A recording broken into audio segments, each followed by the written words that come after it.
Hello there, everyone, and I want to say welcome to another day of this day in Black baseball history. This is the January 27th, 2026 edition of this ongoing conversation about baseball, guys. So, how's everybody doing this evening? Just trying to make sure I got all my lights adjusted here. Let me make a few changes here.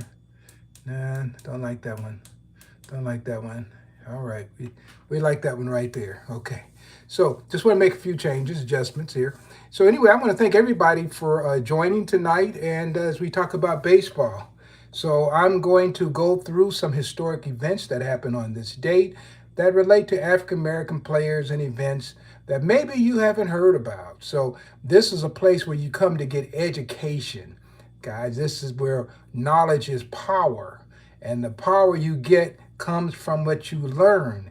And so I'm teaching class here tonight and teaching class almost every night with something that has some history related to African American baseball history. Now, I'm reading from a spreadsheet I started working on maybe 30 years ago. And so I tried to get historic facts in this spreadsheet, things I thought would be interesting for myself and others. So that's what we're doing, guys. So hopefully you're enjoying this ride with me. If you're joining tonight, let me know where you're joining from. That's always the fun part of this broadcast. And feel free, if you know something about something I'm talking about, drop a little knowledge in here, guys. And if you're quick with your fingers, sometimes you can look stuff up on AI real quick and maybe respond, because we go about 20 minutes, and then we cut it off there because I got to come back tomorrow night and try to hit another home run. How about that? So you got to stay in condition for these nightly broadcasts, guys. And this has been nonstop. I think started back in July. So I'm going to do this day in Black baseball history until July, and then I'm going to transition to some other things. And of course, you can always go back any certain day and look and find information from things that happened that day that you might want to share, and maybe something you're doing as well. Okay, so anyway, let's get busy tonight, and I'm going to start off with a trivia question. All right, and then I'll give you the answer at the very end of the broadcast. So you probably heard of the Memphis Red Sox. Well, they had an owner. His name was Richard Bubba Stevenson. Actually, Stevenson Lewis.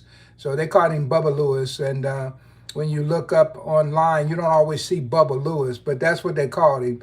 And I went down to Memphis back in the 80s and interviewed his wife. And that picture appears in my book, The Negro Baseball Leagues of Photographic History. If you have that book, you can find it in there.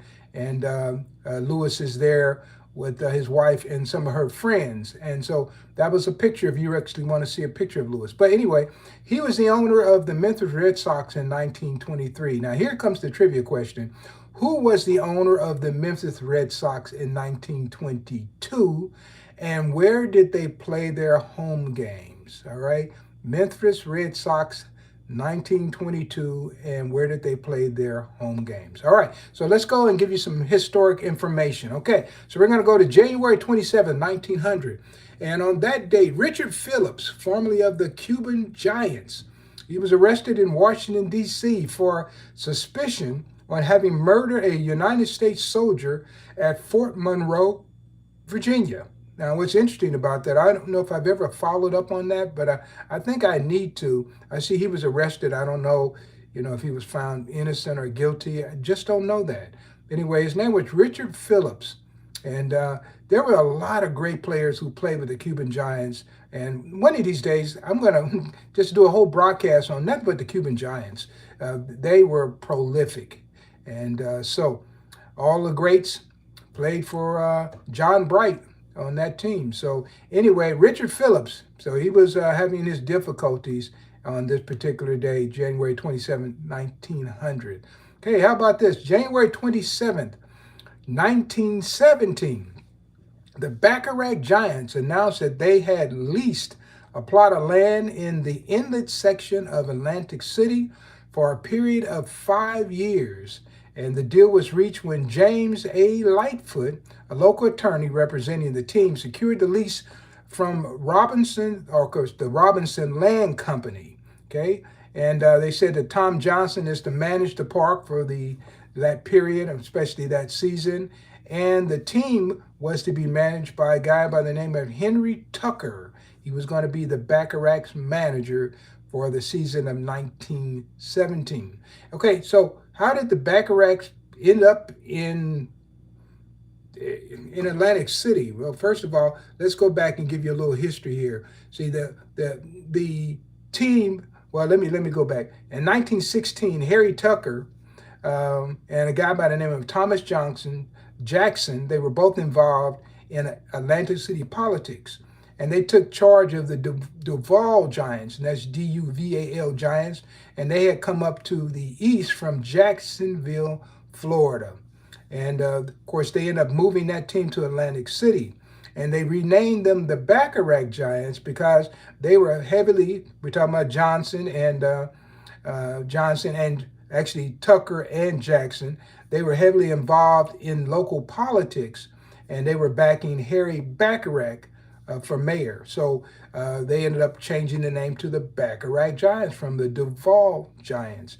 And some of the players that played in 16 with the Duval team and then reappeared again in 1917 were people like Dick Lundy. You probably heard of Dick Lundy, great shortstop.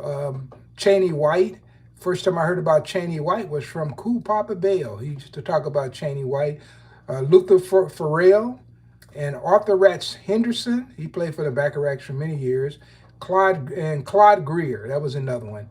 And so those players were among some of the players that remained with the Duval Giants as they transitioned into the Bacharach Giants. So that's something that was announced on January 27th, 1917. All right, let's keep it going here. Now, if anybody's joining me, you want to let me know where you're joining from, that'd be great, okay? I appreciate that. If you like what I'm doing here, by all means, subscribe. We're building a network here, guys, okay?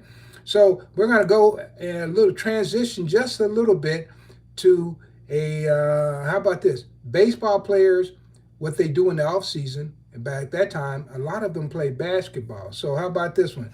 January 27, 1933, the Chicago Ballroom Big Five. They crushed the State Hospital Red Lakes by a score of 36-3. Man, that's a crushing right there. In Jacksonville, Illinois. Let's see. And they played on the ISD court. And let's see. According to the newspaper, the colored fire from the Windy City, according to the Jacksonville Journal Courier, show one of the cleverest passing and teamwork attacks seen here in a long time. And I guess you would if you beat somebody 36-3. So in getting the victory, Joe Lillard, and you probably heard of Joe Lillard, the legendary NFL football player who also played baseball with the Gilchrist Giants. He scored, let's see, he dropped in 4 points for Chicago. So he didn't have to do much that night, but on some nights he did a whole lot more. And that was the famous Joe Lillard. I don't know how much you know about Joe Lillard. Came out of Mason City, Iowa. He wasn't born in Iowa, but it was the black migration, brought a lot of people from the south to the north. And so there you go. And so you have the guy who comes out, Joe Lillard, ended up playing for Oregon in football. He was just a great all-around athlete, basketball, baseball, and football. But how many of you listen to me now have never heard of Joe Lillard before I started talking about him? If you've been following me, you know that I talk about Joe Lillard all the time, okay? So somebody says, hi from Lake Tahoe. Okay, Bob. Hey, Bob called me again from Lake Tahoe, Bob. Always great to see Bob in here. Somebody says, thanks for the knowledge. I certainly appreciate that. Somebody joining me from Russia. Wow, that's a long ways from Kansas City. So anyway, I hope you're enjoying what we're doing here. If you want to come back and hear a little more baseball or hear a little bit about American history, feel free to just hit that subscribe button and you'll know when I'm live here. So if anybody else want to say anything, let me know. I'm going to come back here with another baseball player playing basketball, okay? So this is January 27, 1943. And said, behind by 23 points at halftime, boy, I guess the Harlem Globetrotters, led by Everett Ziggy Marcel's 19 points battled back to defeat Kemp Roberts in a 41-32 final. Man, you be 23 points down and you come back and beat the team 41-32. They must have shut them down in the second half. And this was a game played at San Francisco, California Civic Auditorium before a crowd of 1,800 people. So, and the let's see. So you had Ziggy Marcel. So he was a Southern University alumnus, and he also played professional baseball. And how about this? Oliver Marcel, the famous infielder, was his father, Oliver Ghost Marcel. Marcel's buried in Denver. Um, I remember Buck O'Neill telling me how they came out of Florida and Marcel was with the team. I'm trying to think who else was with the team. I wrote about that in my book that I wrote on John Buck O'Neill, and Marcel was with them. And that's how Marcel ended up in Denver and stayed there. And of course, he passed away in Denver, Oliver Marcel. And he was one of the great third basemen in the Negro League history books that people rarely talk about anymore. And I can think of some great third basemen. Dave Malasha was a really good third baseman, and New Joseph for the Kansas City Monarchs, and of course Ray Dandridge. We know about him; he's in the Hall of Fame. But we cannot leave out people like Oliver Marcel. He was a great one. He was a great one, and someone we need to talk about. And also, don't forget about Judy Johnson. He was another great one. Judy Johnson. And so Judy Johnson, I had the pleasure of knowing him. And I'm trying to think, I need to pull my records. I interviewed a lot of people, and I think I did talk to Marcel. I just can't remember exactly when that I interviewed him, but yeah. And I remember there was a guy named Ocania Chalk. Ocania Chalk. He had done some writing on the Negro Baseball Leagues. He actually worked real closely with Arthur Ashe when he was doing his series on the great black athletes. Arcania Chalk was the one who was writing me more than Arthur Ashe was. I did get several letters from Arthur Ashe, but I got more from Arcania Chalk, and he has a book way back. It was called Blacks in College Sports. It was in the 1980s. A tough book to find. If you find it, guys, gobble it up in a hurry. So anyway, through all of that, that's how I started to learn about Joe Lillard and Ziggy Marcel and where they were, because Chalk was able to clue me in. So, okay, so in closing, going back to that trivia question, the trivia question was uh, Richard Bubba Lewis, who I interviewed, was the manager, owner of the Memphis Red Sox in 1923. And who was the owner of the Memphis Red Sox in 1922? All right. If you're still in here, I'll go ahead and give it to you. The owner in that period was a guy by the name of John W. Miller, a.k.a. J.W. Miller. And back in those times, guys, a lot of important people, pastors, businessmen in the African American community, they would go by just their initials. I've even seen Ruth Foster would sign his name A.R. Foster. So that was pretty common. And so sometimes you have to dig a little bit to find their real name. But that was John W. Walker. He was the owner. And they also played their games at Russwood Park in Memphis, which was home to the Memphis Chicks. Yeah. So, all right, somebody said Judd Wilson. Yep. Yeah. Hey, that is true. Judd Wilson was one of the all-time greats as well. So, all right then. Yeah, as a matter of fact, I think Judd Wilson was just one of the finest hitters that ever lived. They talk about the Josh Gibson a lot, but when it came to picking up doubles and triples and things like that, Josh Gibson may have hit a lot more home runs, but man, when it came to just hitting the ball, putting it in play, I'm gonna tell you two guys that really stand out when they're on the Homestead Grays, going to be Vic Harris and then Judd Wilson. Judd Wilson was simply an amazing hitter. So, guys, that kind of does it for me tonight. We're about 14 minutes, man, short broadcast, but I just wanted to come in here and talk to everyone. And so somebody says, let's see, who do we have here? Somebody says, my father grew up in Richmond, Virginia, and we're friends with Arthur Ashe's family. All right, then. Yeah, Arthur Ashe was a good guy. A couple of years ago, my son went to the U.S. Tennis Open that they have up in New York. And he came back and I asked him, how he enjoyed it up there. He said, "Yeah, I went to Arthur Ashe. I think they named the park after him." And I said, "I've got letters from Arthur Ashe." And he couldn't believe it that I actually had corresponded with Arthur Ashe. And so for Christmas, I gave him. I went and got it framed and got a picture of Arthur Ashe and put it in there, and all in one frame with the letter I had from him with Arthur Ashe on the stationery and signed it, just talking to me in the letter. I gave him that for Christmas. So he hangs that proudly in his living room now, but he didn't know that I actually had correspondence with Arthur Ashe. Man, sometimes it's hard for me to believe I've had all these correspondence with all these famous people over the years. Somebody said, I see Bill Francis. Yeah, Bill Francis was good. You know what? I wouldn't put Bill Francis in the same category with Marcel, though. He was a good third baseman, played for Hilldale, played for American Giants. And then Jim Taylor. Jim Taylor was a good one, too.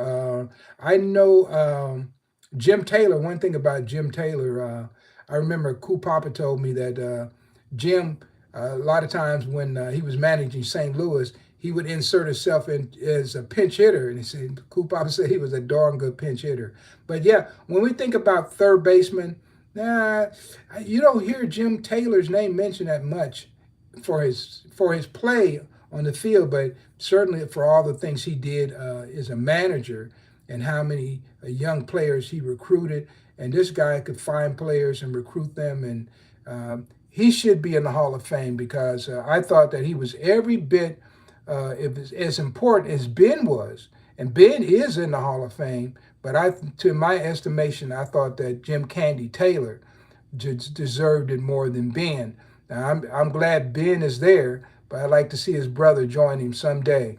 And also, I'd love to see Vic Harris in the Hall of Fame too. So somebody says, "Sir, I would definitely, I will be definitely turned in just describe. I would love to learn so much more about the Negro Leagues." All right, you're in the right place. And the thing here is, a lot of my conversations come from interviews that I did over the years and people that I actually met. So I'm trying to think of out of these third basemen I mentioned in the night.